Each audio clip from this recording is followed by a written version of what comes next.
Reserve Bank of India today announced its second bi-monthly policy of this fiscal, and as expected, the apex bank preferred to maintain status quo by keeping the key rates unchanged. The government has set up 733 one-stop centers across the country so far and also sanctioned budget for 300 more such centers for women's security. External Affairs Minister Dr. S. J. Shankar has said that the world today looks at India as a development partner and India is playing the role of narrative shaper.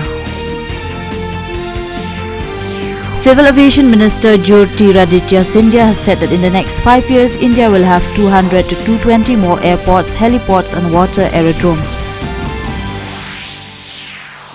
New generation ballistic missile Agni Prime was successfully flight tested by DRDO from Dr. APJ Abdul Kalam Island in Odisha last evening.